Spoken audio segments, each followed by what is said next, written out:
Yan, maraming salamat po. Go ahead, Sir Eddie Onya. Okay po. So ito po yung ating sasabihin ko part 2. Kasi kanina po ay nag-withdraw tayo. Nag-withdraw tayo ng kita sa Planeta X, pambili ng ano sana, pambili natin ng subscription sa C1, pero dahil nga meron ng pondo doon, so dinemo lang natin yun. So yung withdraw natin kanina ay nandito na po sa Binance. Ayan, mag-share screen po tayo uli.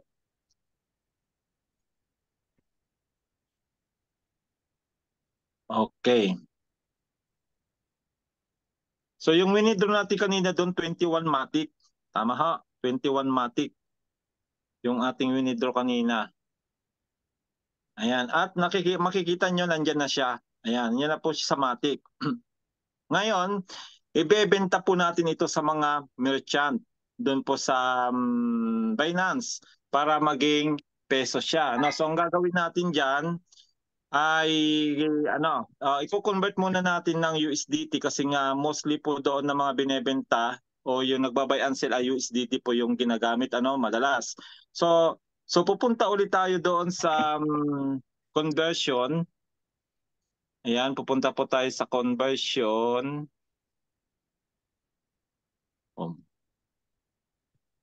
Ayan, punta tayo sa convert. Ayan, hanapin nyo lang po yung convert doon sa settings. Ayan, convert.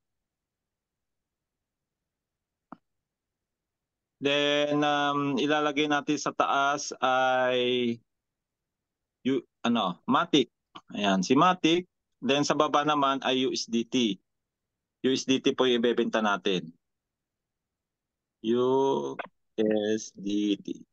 Ayan. Okay, so ima-maximum na natin. Maximum. Ayan, 21 Matic. Yan po yung withdraw natin sa X Foundation kanina, di ba? Kung matatandaan nyo, total of 21 Matic. Then preview convert. Convert.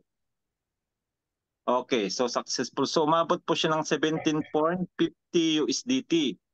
So ngayon ay ano na po natin, i-encash na po natin using the GCash, GCash.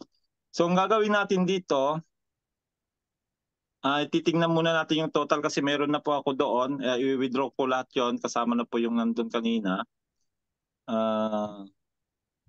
Tingnan natin. So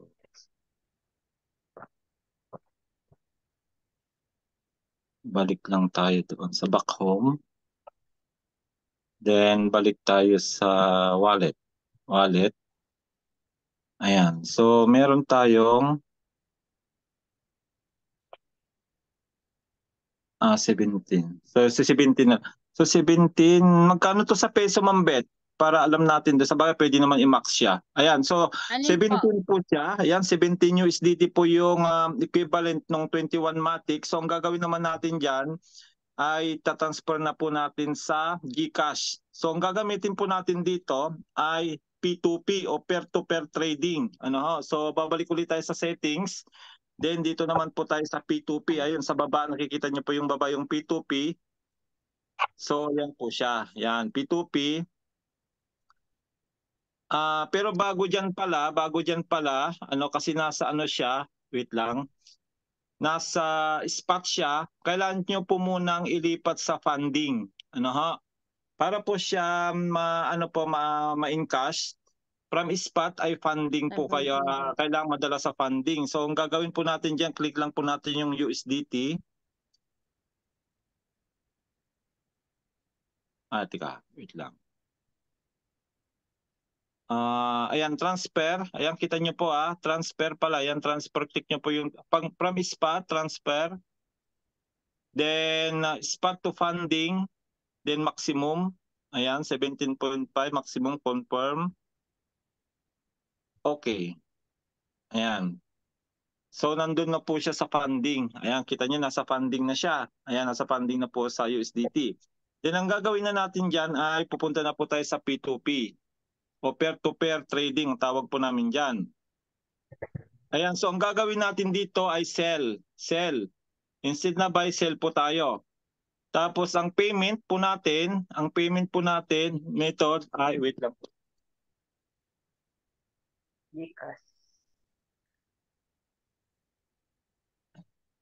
Ayan, pag nandito na po tayo sa ano po, sa cell, ay i-click po natin yung GCash kasi marami naman po yung mode of payout dito. Merong Maya, may bank transfer, ayan yung mga different banks na pwede siyang in cash.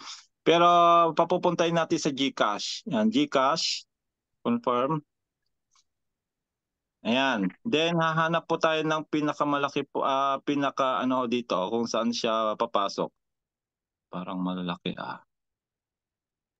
Click mo sir yung amount. Magkano yung 17? Ano lang sir yun, wala pang Nasa 55. 800 plus po. Oo. Dali. Ay, kasi, pero sell kasi yan medyo mababa kasi pag sell. $16.85 yan times, magkano po? 55.43 may yun, gas. 17.5. Papasok ba sa 1,000 yon? Hindi po. 17 ba yon sir? Hindi, 17. Kasi mababa. Sell po kasi kayo Pag nga. benta Bali, po kayo ay Sir, pagka yun para yung mabilis mataas. po, para mabilis, i-click mo po yung amount, yung kalapit ng USDT. Ano? Yung amount. Open? Open, I-click mo madam? yung amount. Tapos ilagay mo yung 500. Pakimit mo na. Apo. Amount? Saan yung amount? Ayun sir, yung buy and sell, tapos USDT, tapos amount. Yan, lagay mo yung 500. Hindi, USDT ay peso. Hindi, No? peso yan 500. Kasi imamax Peso. yun sir. Imamax kasi 500 Hindi, pataas. okay. Okay. Yan. 17 Okay, sir, confirm. nasa 945. Yan. Yan po yung mga nagbebenta ng 500 pataas. Pwede kang, yan lang po papasok yung ano mo. Dito yung tayo 17 sa years. cell dito. Kapapasok ka yan. dito, di ba? Yan, Yan, cell. yung 5530. Click po natin yung cell. Then, All. Yan. Yan. Yes. Yan, kulang-kulang pala na, kulang-kulang din naman pala. 967. Opo. 960, kulang-kulang 1,000. So, pwede nito pamalengke, Mampit. Isang araw, kasya na yan sa Ay, isang araw? grabe, sobra na yan.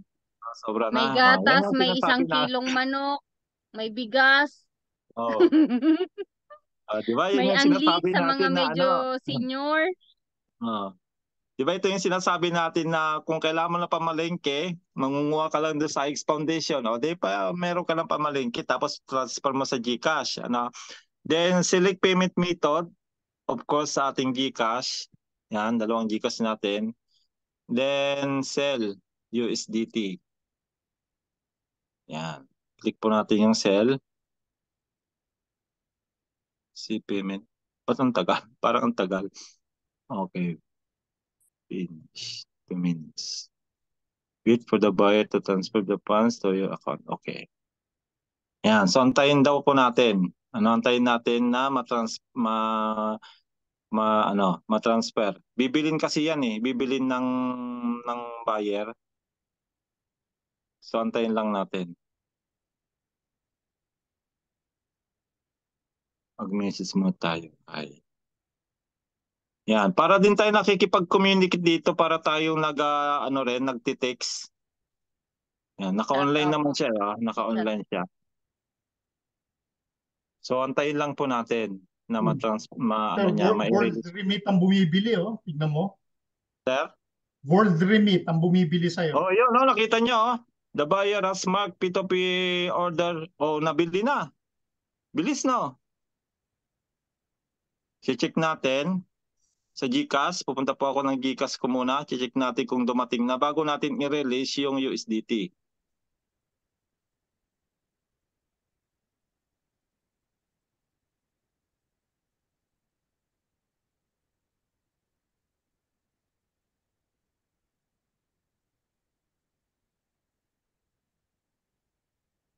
Okay, titingnan natin sa transaction kung dumating na transaction. Ayun, kita nyo dumating na sa taas, 967. Kita nyo yung pinakataas? Yes po. So, kailangan i-release na po natin. Ayan, i-release na po natin yan kasi nga ay mabablock tayo dito pag hindi natin i-release. Pero ang problema dito, hindi pa nag-highlights yung payment received. Paano na nga bang ginagawa natin dito, sir? Refresh niyo lang, sir. Refresh? Okay. Ayan, so nakita nyo Skip. Ayan na po. Nag-highlights na po yung payment receipt. Kailangan po nating i-release yung 17.5. Payment receipt. Click po natin yan. Then, sasabihin natin dito, I have received and verified the following amount in my account. 967. Click po natin yan. Then, confirm release. Okay. Then, password. Iyon. Nakita nyo, ganun lang kabilis. Wala pa yata 1 minuto yun. Mambit, di ba? Wala pa. Nung binenta natin. Yes po. Wala pang 1 minuto. Nakita nyo kung gaano kabilis? So, okay na siya. Okay na. Nabenta na natin. Then, next step na gagawin natin dito, tingnan nyo mabuti ha.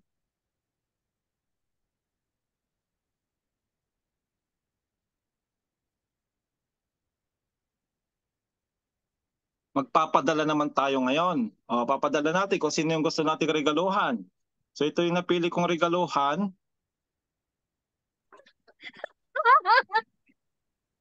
Ayan, kilala niyo siguro yan, yung ganyan abbreviation. Kita niyo yung abbreviation na ganyan? Sana yan, all. yung regaluhan Sana natin all, ng ang aga 500 ng kasi, pamasko. kasi napakasipag niyan, yung taong yan, kaya dapat ay pamaskuhan natin ng maaga. Ayan, send. Ang dami Yun, oh. nagre-regalo. Thank you po Okay, sa send na. pamasko. Ayan, meron ng Kay pamilin kayo Sigla, ating regaluhan. Kay Saya. Thank you. Nakita niyo, Ang bait ni Sir Eddie. nakita niyo kung gaano ko kaganda ang ating Planetary X, kung paano po pirahin yung Grabe. ating mga income. Yan po yung tinuturo namin sa inyo. Kaya sabi namin, wag na kayo magpahuli. Sumabay na kayo, lalo sa C1 token. Ganon din po procedure natin. Pag naglag yung C1 token natin, doon din po natin i-withdraw. Either sa Binance o sa GCash.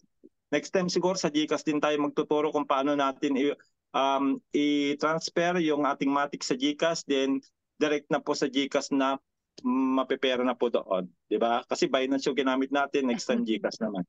Okay po, I hope na nasundan natin kung paano pirahin yung ating mga income. Kaya yun po, abangan po natin ulit ang mga susunod na tutorial. Yun po, salamat at God bless po sa ating lahat. Salamat po, Sir Eddie. Grabe naman yun. Nag-harvest lang, tapos pinamas ko lang sa akin.